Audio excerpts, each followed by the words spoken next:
สวัสดีค่ะ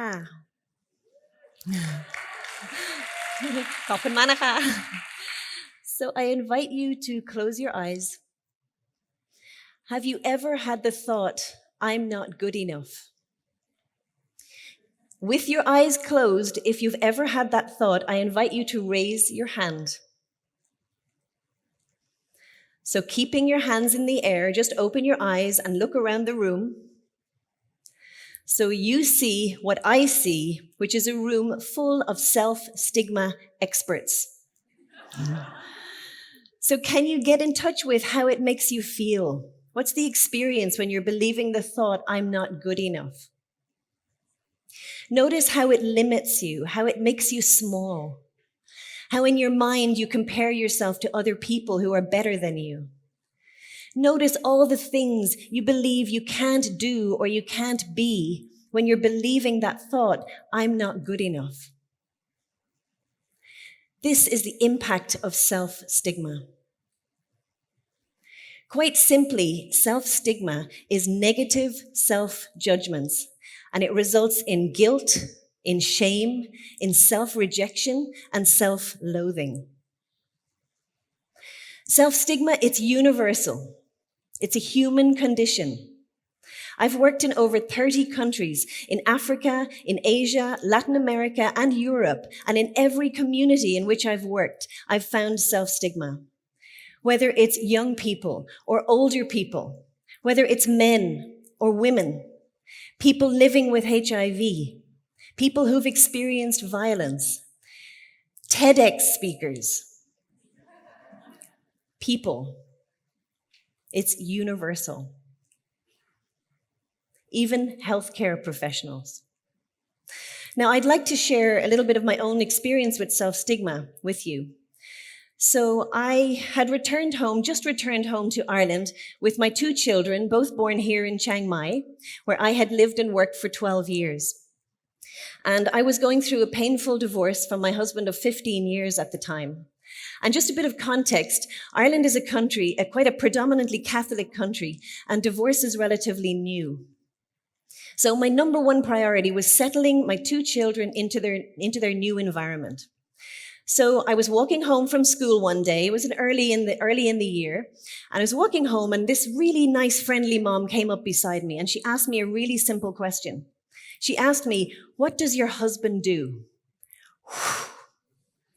It was like time stood still. I was filled with this feeling. It was like an alien feeling of shame all over my body. And my thoughts were filled with, if I tell her I'm divorcing, she won't let her child play with my child.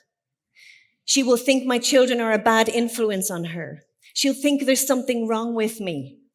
She'll think I'm a failure. There is something wrong with me. I am a failure. So I answered the question and I said, well, he's a scientist. And it was true, he was a scientist. But what I didn't tell her was that I was divorcing. I couldn't get away from her quick enough. I spent the next few days questioning all of those beliefs, looking at what I was thinking and believing. And I realized a few really important things. The first one, I wasn't a failure. I also realized that I had no idea what she had been thinking or believing about me. I had no idea what she thought of me. So those thoughts that I was thinking were my thoughts. It was self-stigma. Now, stigma and self-stigma affect some groups and some people more than it affects others. And having worked in HIV/AIDS for over 20 years, I realized that we had a big gap in our thinking about stigma. So I spent the last decade doing research and designing programs to better understand self-stigma and to work with vulnerable groups of people to try and deal with self-stigma. So looking at HIV and self-stigma, the research is so clear. Self-stigma negatively affects our health and our well-being. It leads to increases in depression. It lowers our quality of life. It lowers our self-esteem. It stops us taking job opportunities and education opportunities. And it can even mean not taking life-saving medication, especially when I believe I don't deserve it or I'm not worthy. From my own research on HIV, I started looking at the patterns and the thinking and the beliefs of people living with HIV, and I started to see some common thoughts. Thoughts like, I'm inferior, I don't deserve it, or I do deserve it. I'm not good enough. They think I'm dirty. So in its worst form, it's like this is what we're living with day after day. In the world of our secret world of our thoughts. It's like one thing on the inside, and then we present a totally different face to the world outside.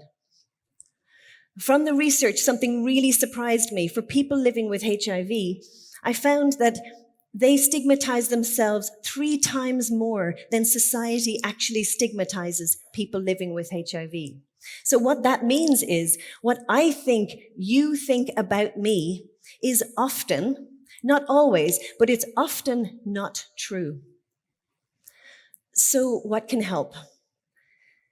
So I started using an approach called the work of Byron Katie in my own life, and then in the groups of people I was working with. It's simply an approach of self-inquiry, a way of identifying and questioning the thoughts that underpin self-stigma and stress. It's 4 questions and a way of turning thoughts around so you can see things from a different perspective. From our work in Zimbabwe and in Vietnam, we started working with people on their beliefs around guilt, around shame, around sexuality, around body, around my fears of disclosing to others, and around what other people think. We were able to see, with research supporting us, we were able to see improvements in depression. We were able to see improvements in quality of life. We watched people be able to engage in daily activities where they hadn't before. As the self-stigma faded, people started to pursue their dreams, take opportunities, and the life circumstances for them remained the same. So last year, I worked with a beautiful young Vietnamese woman, a former sex worker, and she was carrying a lot of self-stigma and shame. She had a 10-year-old son, and her biggest fear was that her son would find out that she had been a sex worker. She believed that if he found that out about her, he wouldn't love her anymore. I sat with her and asked her the questions of the work. I asked her, is it true? If he finds out, he won't love you anymore. She said yes. I asked her, can you absolutely know it's true that if he finds out, he won't love you anymore? She said no. So I asked her, how do you react? What happens when you believe the thought that if he finds out, he won't love you anymore? She described her inner world. She described nights of crying. She described a life full of shame, full of fear that somebody somewhere would recognize her and tell her son. She was playing tapes of images in her mind of her son finding out and not living with her and not speaking to her again. She had thoughts of taking her own life. She was living a life, not being able to accept the kindness that was there and not able to receive love even when it was being offered. I asked her, who would you be without the thought that if he found out, he wouldn't love you? She said she found peace, connection with herself, and connection with her son. So turning the thought around, looking at it from a different perspective, if he found out, he would love you. So I watched as she considered this possibility, and I watched as she had tears rolling down her face. And she started, for the first time, she could see herself as this young, vulnerable woman who turned to sex work to support her family back in the province, who without that support wouldn't have had food. She could see herself as brave, as kind, as loving towards her family, and she felt self-compassion and self-love. Without the self-stigma and the shame, she was able to consider the possibility that he would love her, he could love her if he knew this about her. Now, I'm a practical person, and I believe that change starts within. It starts with me and it starts with you. And today I'd like to invite you all to have an experience of this for yourself. So I invite you to again close your eyes. And to think of a situation when you ever had the thought, somebody thinks you're not good enough. It might have been someone whose approval that you really, really seek. It could be a parent or a boss or a friend. It could be something that happened 20 years ago. It could be something that happened yesterday. A time in your life when you felt that somebody thought you weren't good enough. Just notice what that person is saying or doing at the time that you have that thought. So just sharing, I want to share my situation with you. So recently I had a meeting with someone whose approval means a lot to me, someone I really, really love. And I was sharing some work with her that is work I've been doing for years that was really close to my heart. And in this moment, we were together, in this moment, she raised her voice and she said, I just don't understand it. So that's my moment. So as I walk through the inquiry, I invite you to track along with your own situation in your mind and answer the questions for yourself. So is it true? She thinks you're not good enough. In my case, it's a she. So just looking for a yes or a no. For me, that's a yes. So she thinks you're not good enough. Can you absolutely know that it's true? Again, looking for a yes or a no. That's a no for me. I can't absolutely know. So how do you react? What happens when you believe the thought that she thinks you're not good enough? So just notice what happens for you.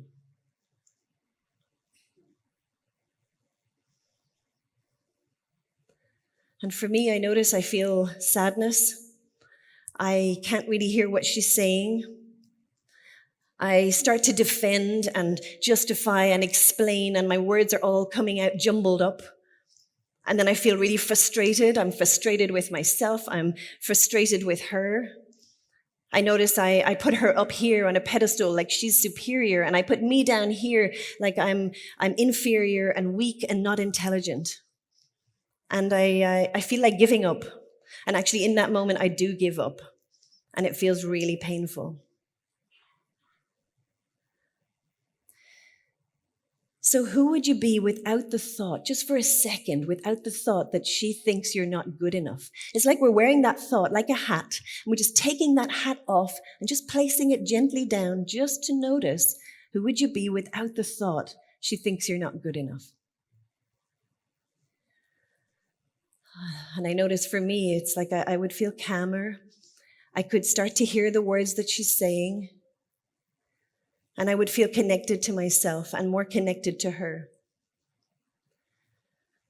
So turning that thought around, looking at it from a different perspective. So she thinks I am good enough. So it's like, just consider that for yourselves. So now I'm just looking for some examples of that. So for me, I noticed in that meeting, she never said I wasn't good enough. I noticed she was giving me some feedback. It was feedback I didn't want to hear, but I noticed that even now, I noticed that it was actually very good feedback. I see that in that same situation, she said to me, your work is amazing and I will continue to support it.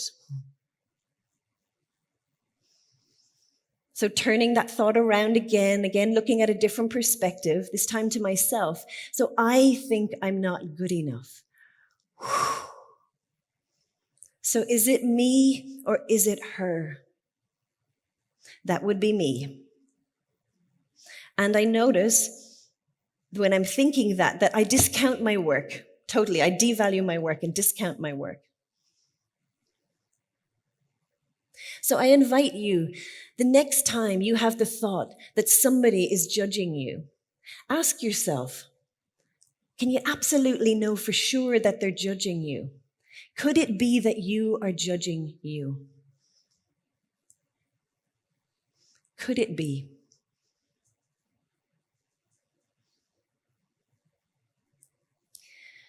You know, Questioning your thinking like this, it's a powerful way to move from self-stigma to self-worth. It's like a retraining of the brain, like a development of new neural pathways. And the result is freedom and self-love and compassion.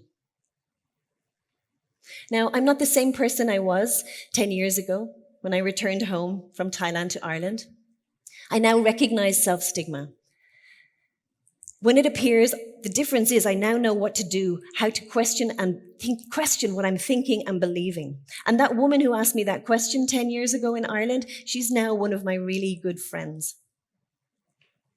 I have come to see that no one and nothing can change what I am thinking and believing about me except me. You can say, Nadine, you're amazing. Nadine, you're brilliant. Nadine, you're inspirational. But if I don't believe that about me, then I can't hear you. And even worse, I may even think that you're lying. So it's back to me. And the power, the beauty of it being back to me is that as I become aware of my self-judgments, that means the power is 100% back to me in terms of the possibility to change. I don't need to wait for you to love me or like me or appreciate me or value me. I do that for myself. I don't need to wait for the stigma around me to stop. I am the one who stops the stigma. Do you believe everything you think? Khop kun ka.